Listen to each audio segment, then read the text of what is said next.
Hello IGNOU students, welcome back to my channel mastering education today.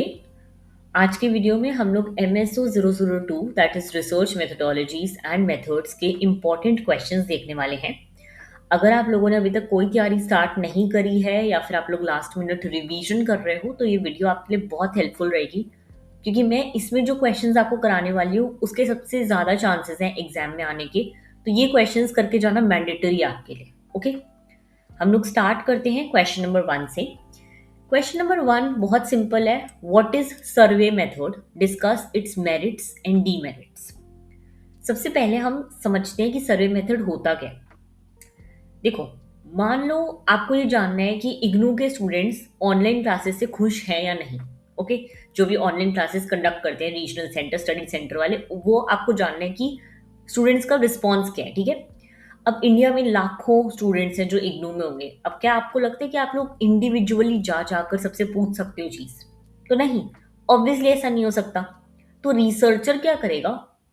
I hope आपको सब पता होगा रिसर्चर क्या होता है, जो चीजों के बारे में जानना चाहता हो। ठीक है, तो इसमें क्या करेगा रिसर्चर?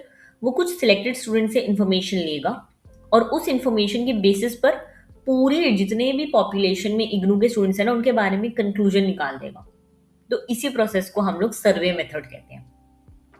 तो सिंपल लैंग्वेज में याद रखना, सर्वे मेथड का मतलब है लोगों से इंफॉर्मेशन कलेक्ट करना ताकि किसी सोशल इशू को समझा जा सके।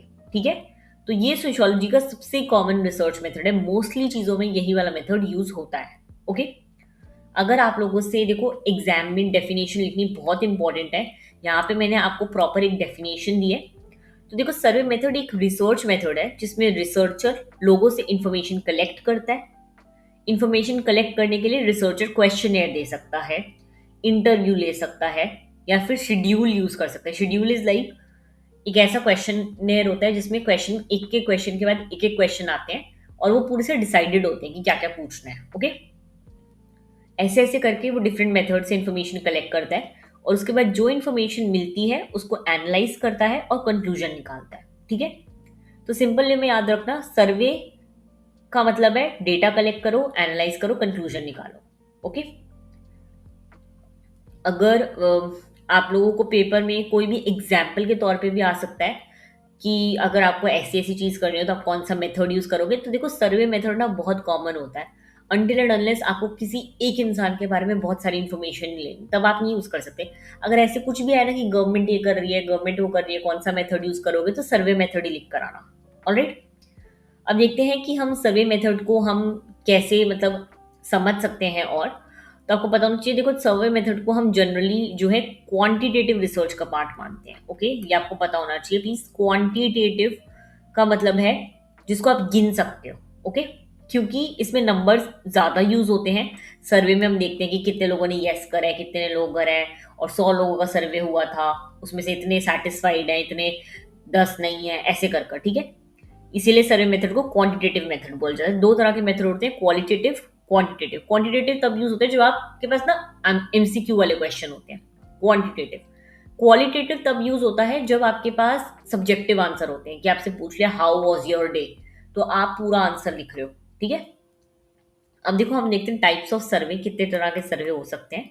सबसे पहले इसमें आता है डिस्क्रिप्टिव सर्वे। आपको नाम से ही पता लग रहा है, डिस्क्राइब करना चीजों को। आप सिर्फ प्रेजेंट सिचुएशन बतानी है आपको। ठीक है, यानी कि एग्जाम्पल आप समझो कि हम बोलते हैं हम सर्वे करना चाहते हैं कि स्टूडेंट्स कितना मोबाइल यूज करते हैं, तो आपको सिर्फ इंफॉर्मेशन देनी है, रीजन नहीं बताने, सिर्फ बतानी है, जो चीज पूछी है वो बतानी है। ठीक है, तो ये होता है डिस्क्रिप्टिव सर्वे। फिर आता है आपका एनालिटिकल सर्वे। यहाँ सिर्फ इंफॉर्मेशन नहीं ली जाती, रीजन भी ढूंढा जाता है। ओके, तो यहाँ पे रीजन फाइंड करने का आता है। फिर आता है आपका क्रॉस सेक्शनल सर्वे। इसमें हम डेटा सिर्फ एक ही टाइम कलेक्ट होता है। देखो, जैसे कि अगर आपको 100 लोगों का सर्वे करना है, आपने टाइम चुन लिया कि आज मैं सुबह 12 बजे से लेके रात के 10 बजे तक करूंगी, तो एक ही टाइम पे सर्वे हो रहा है। ठीक है, 100 लोगों का एक ही टाइम पे कर रहे हो आप लोग। ठीक है, अलग अलग दिन में। फिर आता है एक लॉन्गिट्यूडनल सर्वे। ये क्रॉस सेक्शन का ऑपोजिट होता है। यहाँ सेम लोगों को बार बार ऑब्जर्व किया जाता है, यानी कि जिन 10 लोगों का आप आज कर रहे हो उनसे कल फिर से कर रहे हो, परसों फिर से कर रहे हो, सेम क्वेश्चंस पूछ रहे हो, अलग पूछ रहे हो, वो आपके ऊपर है। ठीक है, तो ये लॉन्गिट्यूडनल होता है लॉन्ग टाइम तक, लंबे टाइम तक चलने वाला, ठीक है। अब हम देखते हैं कि कैसे कंडक्ट करते हैं हम सर्वे। सिंपल है। रिसर्चर काम कैसे करेगा सर्वे करते हैं? पहले वो क्या करता है, सबसे पहले अपनी प्रॉब्लम डिसाइड करते हैं कि उसको रिसर्च किस टॉपिक पे करनी है। ओके।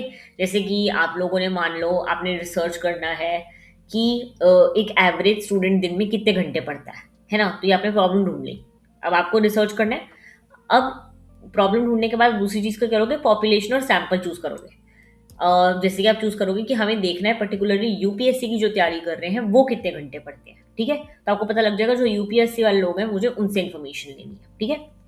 फिर आप करोगे डिजाइन द रिसर्च इंस्ट्रूमेंट, यानी कि क्वेश्चनर या इंटरव्यू प्रिपेयर करोगे, क्वेश्चंस तैयार करोगे, हमसे क्या क्या पूछना है उन्हें जिनसे पता लग सके कि वो कितना टाइम स्पेंड करते हैं पढ़ाई में, ठीक है। फिर आप अपना डेटा कलेक्ट करोगे, जाके सर्वे करोगे, इंटरव्यू करोगे, फिर आके उस डेटा को ऑर्गेनाइज करोगे, कितने लोगों ने कितने घंटे बोला, कौन दिन में पढ़ता है, रात में पढ़ता है, ऐसे कर कर फिर लास्ट में कंक्लूजन लिखोगे जिसमें आप रिपोर्ट बनाते हो। ओके, सिंपल था। प्लीज एग्जाम्पल के साथ ही समझाना पेपर में भी, तो ज्यादा अच्छा इफेक्ट पड़ता है एग्जामिनर पे भी, ठीक है। अब हम देखते हैं मेरिट्स क्या होते हैं सर्वे के, सर्वे क्यों अच्छा माना जाता है, एडवांटेज क्या होते हैं। तो देखो, इससे पहली बात तो हम बहुत सारे लोगों से इंफॉर्मेशन ले सकते हैं, ठीक है। टाइम काफी हमारा सेव होता है इसमें, कॉस्ट इफेक्टिव होता है, पैसे ज्यादा नहीं लगते सर्वे कंडक्ट करने में। डेटा जो है वो रिलायबल होता है, यानी कि चीजें जो है, अगर कोई और भी बंदा वही क्वेश्चन से किसी और से क्वेश्चन पूछेगा वही वाले, तो आंसर सेम ही निकलेगा ऑलमोस्ट, ठीक है। गवर्नमेंट पॉलिसीज में बहुत यूज होता है ये, मैंने आपको बताया कि गवर्नमेंट से कोई रिलेटेड कोई भी क्वेश्चन हो सर्वे लिख देना, ठीक है। और ट्रेंड्स पता चलते हैं सर्वे से, बेसिकली रिसर्चर को ये भी पता चलता है कि सोसाइटी में क्या चेंज आ रहा है। जैसे कि पॉपुलेशन का सर्वे करते हो तो हर 10 साल 20 साल बाद होता है, तो पता लगता है ना कि अच्छा पहले पॉपुलेशन थी अब इतनी हो गई, तो ये, ठीक है। ये तो होगा एडवांटेज। अब हमें देखने हैं कि इसके डिसएडवांटेज क्या है, यानी कि डीमेरिट्स क्या है सर्वे के। तो देखो, इसमें डीप इन्फॉर्मेशन नहीं मिलती, बहुत गहराई में हम इन चीज़ों को जान सकते हैं, ठीक है। रॉन्ग आंसर्स भी हो सकते हैं, क्योंकि हो सकता है कोई इंसान झूठ बोल दे, कोई इंसान का टाइम ना हो तो कुछ भी टिक कर दे, ऐसे करके, ठीक है। रिस्पोंडेंट बायस, अब देखो ये मतलब पता होना चाहिए, कई बार लोग सोसाइटी को ना इम्प्रेस करने के लिए सच नहीं बोलते। जैसे कि आप लोगों से भी अगर पूछ रहा है कि आप कभी चीटिंग करते हो, है ना, तो आप क्या करोगे, नहीं नहीं, नो नो नो, नो पे टिक कर दोगे, चाहे आपने लाइफ में सबने एक ना एक बार चीटिंग करी होगी, है ना। तो यही चीज रिस्पोंडेंट बायस, अपने हिसाब से आंसर कर देना, ठीक है। रिस्पॉन्स रेट लो होते हैं, जैसे कि बहुत बार हमें सर्वे ऑनलाइन भेजा जाता है मेल वगैरह पे, तो लोग रिप्लाई नहीं करते, ठीक है। लार्ज सर्वे महंगा भी हो सकता है, जो काफी लार्ज स्केल पर कंडक्ट हो रहा हो, जैसे कि पॉपुलेशन सर्वे, सेंसस वगैरह जो होते हैं, ठीक है। और कॉम्प्लेक्स इमोशन समझना मुश्किल है इसमें, यानी कि हम गहराई में चीजें बहुत ज्यादा नहीं पढ़ सकते इसमें, ठीक है। तो ये था सर्वे मेथड, इजी था, कोई इतना डिफिकल्ट नहीं था। ऑलराइट, मूव करते हैं नेक्स्ट क्वेश्चन पे, that is question number 2। What is ethnography, discuss its significance slash use in social science research. अब हम दूसरा मेथड पढ़ रहे हैं, दैट इज एथनोग्राफी। अभी हमने सर्वे पढ़ा, इस पूरे पेपर में ना रिसर्च मेथडोलॉजीज के पूरे पेपर में सिर्फ यही है कि अलग अलग मेथड्स के बारे में बताना है, तो इजी पेपर है। आई वुड से कि अगर आप मास्टर्स इन सोशियोलॉजी कर रहे हो, आपका फर्स्ट ईयर है ऑब्वियसली, तो सारे चारों पेपर में से सबसे इजी पेपर यही है, सबसे स्कोरिंग पेपर यही है।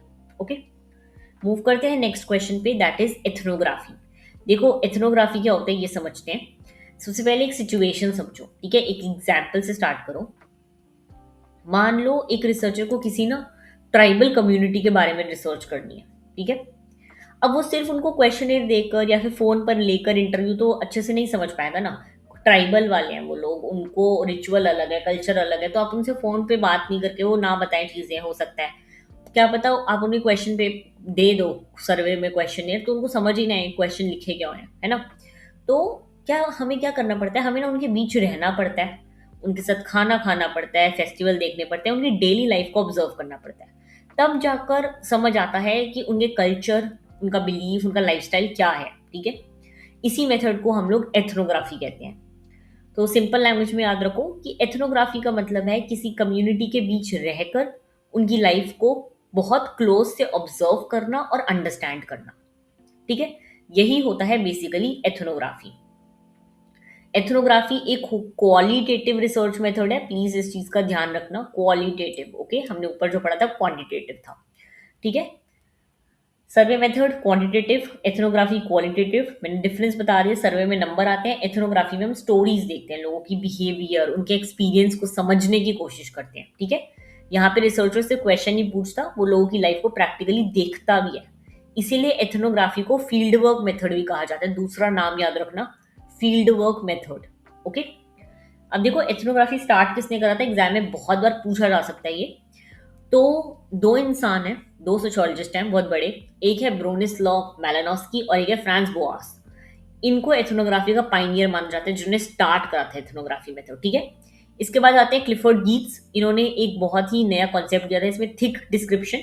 तो इस नाम को भी याद रखना, ये तीन चीजों के नाम पे क्वेश्चन पूछा जा सकता है। ओके, थिक डिस्क्रिप्शन क्या होता है, तो देखो बेसिकली अगर मैं आपको समझाऊं तो थिक डिस्क्रिप्शन का मतलब होता है कि जैसे कि आप एग्जाम्पल के तौर पे समझो, स्टूडेंट एग्जाम के टाइम लाइब्रेरी जाते हैं। ठीक है, अगर मैं सिर्फ इतना बोल रही हूँ और ये सिर्फ इन्फॉर्मेशन हुई ना, मैं आपको सिर्फ बता रही हूँ कि स्टूडेंट जो एग्जाम के टाइम पे लाइब्रेरी में जाते हैं। लेकिन अगर मैं एक्सप्लेन करूँ, रीजन दूँ कि अच्छा वो इसलिए लाइब्रेरी जाते हैं क्योंकि वहाँ पे शांति होती है, बुक्स होती है, ये तो मैं चीज़ों को डिटेल में बता रही हूँ। तो जब मैं डिटेल में एक्सप्लेन करती हूँ ना चीज़ें, तो वो होता है थिक डिस्क्रिप्शन। ओके, क्लिफर्ड गीट्स ने ये हमें कॉन्सेप्ट दिया था। अब हम देखते हैं कि इसके एथनोग्राफी के फीचर्स क्या होते हैं, क्या क्या चीजें एथनोग्राफी में आती है। सबसे पहला आता है पार्टिसिपेंट ऑब्जर्वेशन। जो भी रिसर्चर होगा वो जाके उन लोगों के बीच में रहेगा, चीजों को देखेगा और फिर उन चीजों को नोट डाउन करेगा। ठीक है, फिर आता है प्रोलॉन्ग्ड फील्ड वर्क। रिसर्चर एक या दो दिन के लिए नहीं जाता, कभी कभी मंथ्स, कभी कभी ईयर्स उस कम्युनिटी के साथ रहता है, क्योंकि तभी ट्रस्ट बिल्ड होगा और असली इंफॉर्मेशन मिलेगी। तो बहुत लंबे टाइम तक चलता है ये। ठीक है, फील्ड नोट्स, मैंने अभी आपको बताया कि रिसर्चर जो है हर चीज को लिखता है, किसने क्या बोला, किसने क्या करा, किसका क्या बिहेवियर था, सबको डायरी में नोट करता है। ठीक है, थिक डिस्क्रिप्शन मैंने अभी आपको इसका मीनिंग बता दिया already. Okay, holistic approach, holistic का मतलब होता है कंप्लीट पिक्चर। रिसर्चर सिर्फ रिलीजन नहीं देखेगा या फिर सिर्फ फैमिली को नहीं देखेगा, वो सबको एक साथ समझेगा, हर चीज को मिक्स करके समझेगा, कल्चर को, फैमिली को, रिलीजन को, सब चीजों को। ओके, तो यही थे इसके मेन 5 फीचर्स। अब देखते हैं कैसे ये कंडक्ट होती है एथनोग्राफिक रिसर्च। तो देखो सबसे पहले क्या होता है, जिस भी आप कम्युनिटी के ऊपर रिसर्च करना चाहते हो, आप उस कम्युनिटी को सिलेक्ट करते हो। ठीक है, फिर आप जाके रहते हो, ट्रस्ट वगैरह बिल्ड करते हो उनके साथ। ठीक है, उनकी कॉन्वर्जेशंस देखते हो, उनके इंटरव्यू लेते हो, उन्हें ऑब्जर्व करते हो, फिर फील्ड नोट्स वगैरह बनाते हो, अपनी चीज़ें लिखते हो, फोटोज लेते हो, रिकॉर्डिंग करते हो, और फाइनली सारी इंफॉर्मेशन एनालाइज करते हो और एक थिक डिस्क्रिप्शन लिखते हो। ओके, तो ये था पूरा आपका रिसर्च का, एथनोग्राफिक रिसर्च का प्रोसेस। ठीक है, इंपॉर्टेंट क्यों होती है, ये क्यों करी जाती है, इससे हमें ना लोगों की जो है असली लाइफ देखने को मिलती है, हमें कल्चर वगैरह समझने में बहुत हेल्प करता है ये चीज़ों के।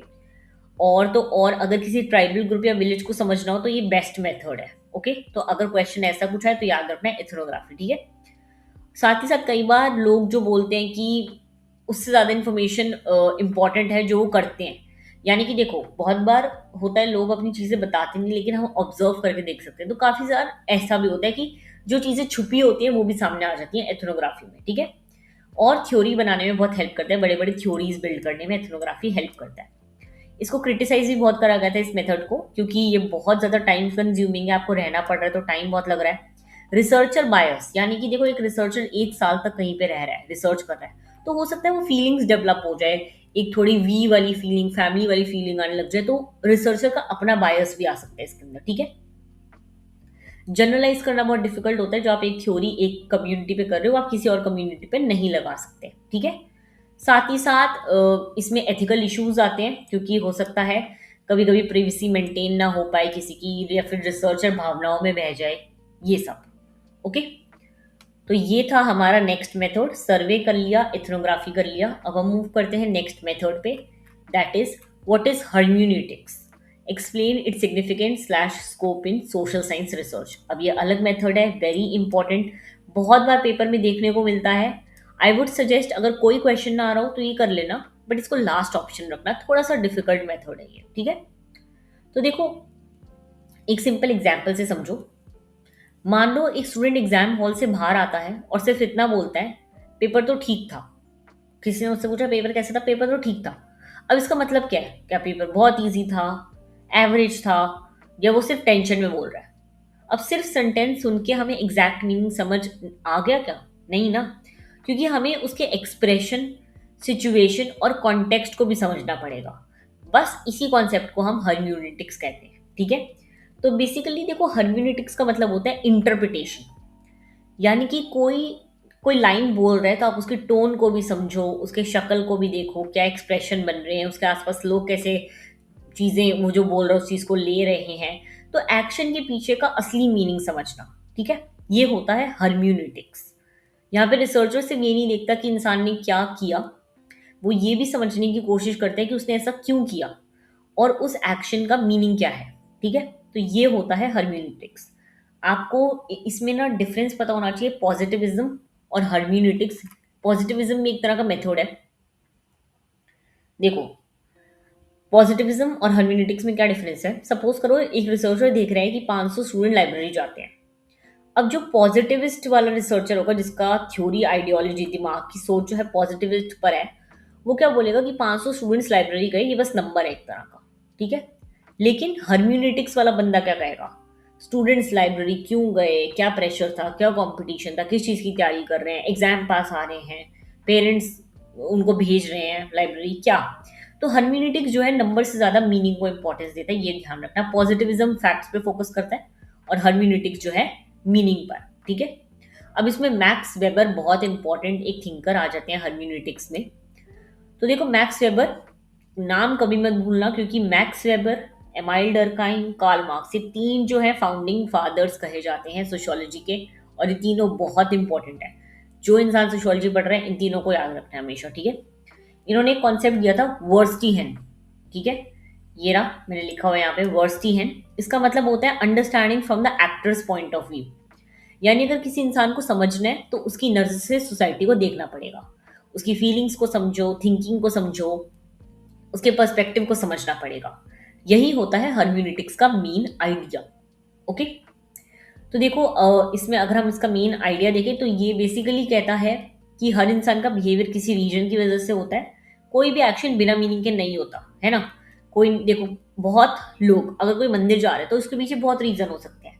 हो सकता है वो भगवान से जुड़ा हो सकता है उसके घर में कुछ परेशानी चल रही हो सकता है वो थैंकफुल है, हो सकता है वो परेशान है, कुछ भी हो सकता है। तो हाँ, हर्म्यूनेटिक्स ना पीछे के रीजन ढूंढने की कोशिश करता है, ठीक है। इसमें एक और टर्म आता है हर्म्यूनेटिक सर्कल। तो देखो, इसमें इसका मतलब होता है, एक एग्जाम्पल से समझो। मान लो आप एक मूवी देख रहे हो, अगर सिर्फ एक सीन देखो तो पूरी स्टोरी समझ आएगी? नहीं आएगी ना। और अगर पूरी मूवी समझनी है तो हर सीन भी समझना पड़ेगा। यानी सीन से मूवी समझ आती है और मूवी से सीन का मीनिंग समझ आता है। इसी को बोलते हैं हर्म्यूनेटिक सर्कल, यानी कि पार्ट को समझने के लिए होल समझना। सिर्फ एक छोटे से हिस्से को समझ लोगे तो पूरी चीज नहीं समझ आएगी, पूरे हिस्से को समझना ही पड़ेगा, ठीक है। तो दोनों जरूरी होता है, पार्ट भी, होल भी, ओके। ये हर्म्यूनेटिक सर्कल होता है। अगर हम इसकी इंपॉर्टेंस देखें क्या है, तो देखो, क्वालिटेटिव रिसर्च का बेस होता है। इसमें हम क्वालिटेटिव चीज़ें देख रहे हैं, हमें डीपर अंडरस्टैंडिंग मिलेगी, हमें इंसान के बिहेवियर को समझने में हेल्प करता है। बड़ी बड़ी बुक्स वगैरह अगर हम पढ़ते हैं तो हम हर्म्यूनेटिक्स यूज़ करते हैं, ठीक है।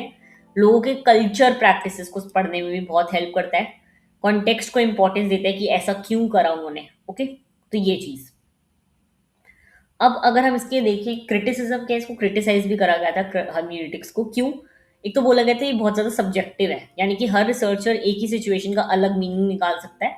तो एक रिसर्चर पे बहुत ज़्यादा डिपेंड करता है ये, ठीक है। रेप्लिकेट करना बहुत मुश्किल है। जैसे कि आपने कोई थ्योरी बना दी हर्म्यूनेटिक्स के बेसिस पे, तो आप किसी और पे वो नहीं लगा सकते, मुश्किल होता है थोड़ा, ओके। तो जनरलाइजेशन नहीं कर सकते बेसिकली आप, ठीक है। तो ये था हर्म्यूनेटिक्स। इतना कोई डिफिकल्ट नहीं है, बहुत ईजी मेथड है। पर फिर भी मैं आपको कहूँगी कि अगर आप पेपर में और ऑप्शन हो तो कोई और क्वेश्चन अटेम्प्ट करना, हर्म्यूनेटिक्स थोड़ा सा डिफिकल्ट है, ओके। मूव करते हैं नेक्स्ट क्वेश्चन पे। Question number 4, what is sampling. Very easy question, very favourite question of the examiner, बहुत बार पेपर में आता है। Probability, non probability. देखो, सबसे पहले समझते हैं कि सैम्पलिंग होता क्या है। देखो, सैम्पलिंग का मतलब है पूरी पॉपुलेशन में से ना, पूरे जितने लोग हैं जिस पे हम रिसर्च कर रहे हैं उसमें से हम कुछ लोग उठा लेंगे, चूज कर लेंगे, और उनके बेसिस पर ना पूरी पॉपुलेशन के लिए हम कंक्लूजन निकालेंगे। जैसे कि अगर मुझे एक रिसर्च करनी है कि टीनेजर्स कितना टीवी देखते हैं। अब दुनिया में कितने टीनेजर्स हैं, सिर्फ इंडिया में नहीं, पूरी दुनिया में लगाओ, इतने सारे हैं। तो मैं क्या करूंगी, हर कंट्री से थोड़े थोड़े टीनेजर उठा लूंगी, इंडिया से, अमेरिका से, कनाडा से, ऑस्ट्रेलिया से, थोड़े थोड़े, और उन थोड़े थोड़े पे रिसर्च करके पूरी दुनिया के बारे में कंक्लूजन निकाल दूंगी। ठीक है। तो पॉपुलेशन का जो छोटा सा हिस्सा हम लेते हैं ना, उसको हम बेसिकली सैंपल कहते हैं। ठीक है। और इस प्रोसेस को जब हम चूज कर रहे होते हैं सैंपल, तो इस प्रोसेस को हम सैंपलिंग कहते हैं। बात समझ आ गई, सैंपल क्या है, सैंपलिंग क्या है। अब एक और चीज का ध्यान रखना, पॉपुलेशन और सैंपल में आपको डिफरेंस पता होना चाहिए। जैसे कि एग्जाम्पल देखो, दिल्ली यूनिवर्सिटी में अगर 50,000 स्टूडेंट है, तो यह सारे स्टूडेंट मिलकर क्या हुए, पॉपुलेशन, टोटल स्टूडेंट्स को हम कहेंगे पॉपुलेशन। अब रिसर्चर उसमें से सिर्फ 500 स्टूडेंट सिलेक्ट करता है, तो उसे हम कहेंगे सैंपल। सिंपल, आ गई बात समझ। और इस प्रोसेस जब उसने सिलेक्ट करेगी कौन से 500 लोग सिलेक्ट करने थे, तो इस प्रोसेस को हम सैंपलिंग कहेंगे। ओके, इजी था। अब इसकी नीड क्या है, जरूरी क्यों है सैंपलिंग। सो सबसे पहला रीजन है कि देखो, एक तो इससे ना टाइम बहुत बचता है, आपको पूरी पॉपुलेशन को स्टडी नहीं करना पड़ता, आपका पैसा बहुत सेव होता है इसमें। ठीक है। रिसर्च इजी हो जाती है, और लार्ज पॉपुलेशन को समझने के लिए सबसे बेस्ट मेथड सैंपलिंग माना जाता है। ओके। अब हम देखते हैं टाइप्स ऑफ सैंपलिंग। देखो, दो टाइप की सैंपलिंग होती है ब्रॉड कैटेगरी में, एक होती है प्रोबेबिलिटी, एक होती है नॉन प्रोबेबिलिटी। ओके। एक ट्रिक बताती हूँ, उससे याद रखना। देखो, प्रोबेबिलिटी क्या होता है, प्रोबेबिलिटी पढ़ा है ना चैप्टर मैथ्स में। प्रोबेबिलिटी का मतलब है चांस होना, है ना। तो यहीं पे यही चीज समझो, प्रोबेबिलिटी का मतलब है, प्रोबेबिलिटी जो सैंपलिंग है उसका मतलब है कि हर बंदे को चांस मिल रहा है सिलेक्ट होने का। ठीक है। जब मैं चूज करूंगी पॉपुलेशन में से, सबको चांस मिल रहा है सिलेक्ट होने का। वहीं अगर मैं नॉन प्रोबेबिलिटी देखूं, तो नॉन प्रोबेबिलिटी में होता है कि वहां पे चांस नहीं मिल रहा। ओके, सबको नहीं मिल रहा इक्वली। स्टार्ट करते हैं प्रोबेबिलिटी से। तो प्रोबेबिलिटी सैंपलिंग में पॉपुलेशन के हर इंसान के पास सिलेक्ट होने का इक्वल चांस होता है, इसीलिए प्रोबेबिलिटी सैंपलिंग कहलाता है। अब प्रोबेबिलिटी सैंपलिंग के भी आगे कुछ मेथड्स होते हैं, टाइप्स होते हैं। सबसे पहले इसमें आ जाता है सिंपल रैंडम सैंपलिंग, सबसे इजी है, लॉटरी की तरह होता है, लकी ड्रॉ जैसे निकालते हैं ना, ये वो होता है। ठीक है।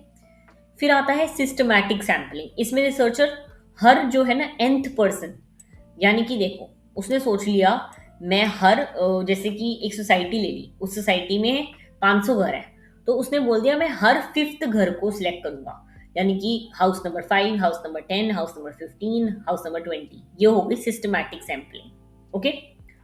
फिर आती है आपकी इसमें स्ट्रैटिफाइड सैंपलिंग। देखो, स्ट्रैटा का मतलब होता है ग्रुप, है ना। तो अगर आप समझो एक कॉलेज में बॉयज और गर्ल्स हैं, और रिसर्चर दोनों ग्रुप से सैंपल लेगा, तो यहाँ पे वो क्या करेगा, एक एज के ना ग्रुप बना देगा, और हर ग्रुप से कुछ कुछ स्टूडेंट सॉर्ट कर लेगा। तो ये होती है स्ट्रैटिफाइड। जब आप ग्रुप्स में डिवाइड करके और उन ग्रुप्स में से लोगों को निकालते हो, तो ये होगी स्ट्रैटिफाइड। ठीक है। फिर आती है आपकी क्लस्टर सैंपलिंग। यहाँ इंडिविजुअल्स चूज नहीं कर जाते, ग्रुप। अब आपने ग्रुप डिवाइड कर दिए और आप पूरे ग्रुप को ही उठा लोगे। ओके, तो ये हो गया क्लस्टर। अब आते हैं दूसरे पे, that is non probability sampling. यहाँ हर पर्सन को इक्वल चांस नहीं मिलता सिलेक्ट होने का, रिसर्चर अपनी रिक्वायरमेंट के अकॉर्डिंग जो है चूज करता है लोगों को। ठीक है। सबसे पहले आ जाती है इसमें पर्पजिव सैंपलिंग। देखो, पर्पस हमें नाम से पता लग रहा है, पर्पस के हिसाब से सिलेक्शन।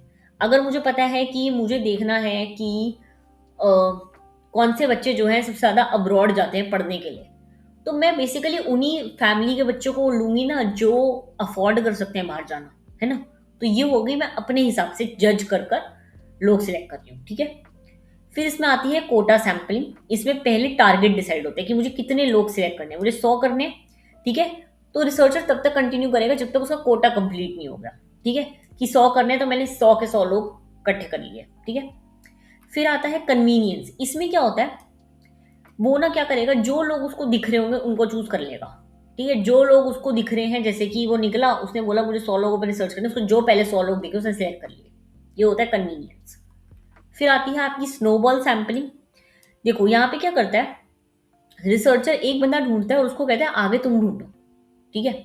जैसे कि आप समझ लो, आपको एलजीबीटी कम्युनिटी पे करनी है, आपको लोग नहीं पता कि कौन कौन है, तो आप एक ढूंढोगे और फिर कहोगे यार अपने दोस्त को ही बोल दो कि मेरे इसमें ऐड हो जाए। आपका कोई दोस्त हो सेम कम्युनिटी से, तो उसको ही बोल दो कि मुझे उसको सैंपल में ऐड करना है। तो ये चीज, ठीक है। अब दोनों में डिफरेंस तो मैं बहुत बार समझाई चुकी हूँ क्या होता है। ठीक है।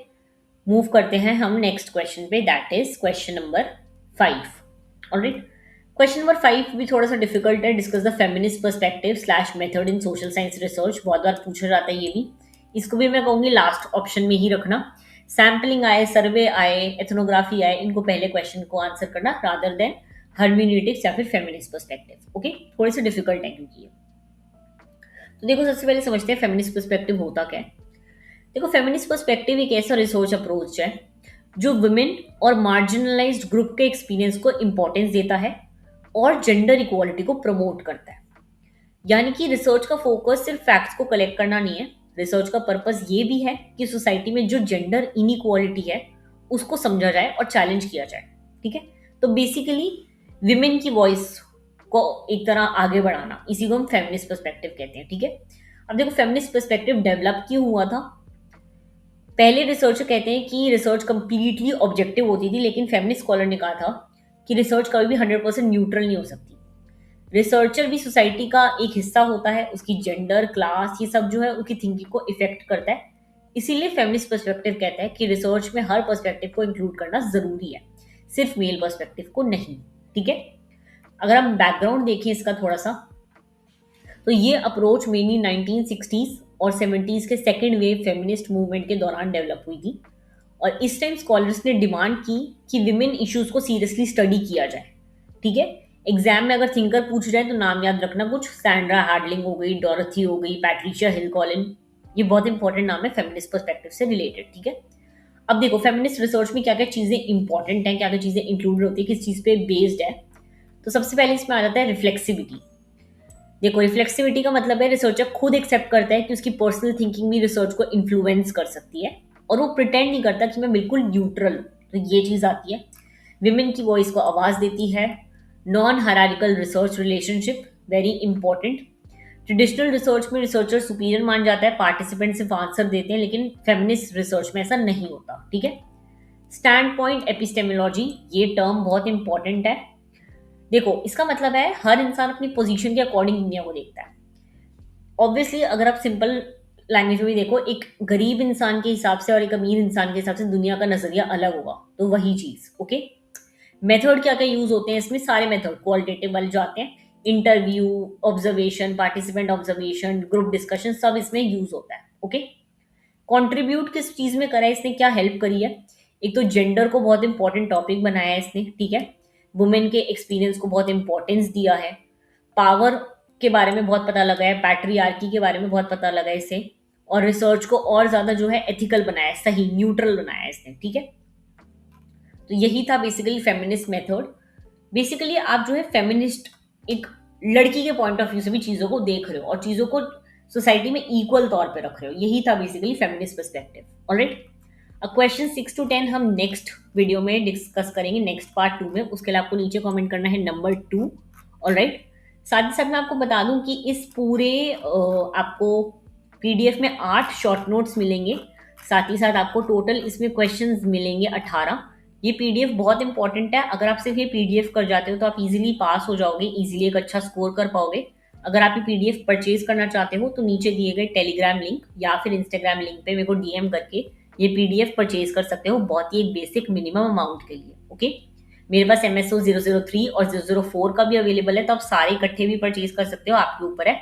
बाकी ऑल द वेरी बेस्ट, मिलते हैं नेक्स्ट वीडियो में। Thank you so much.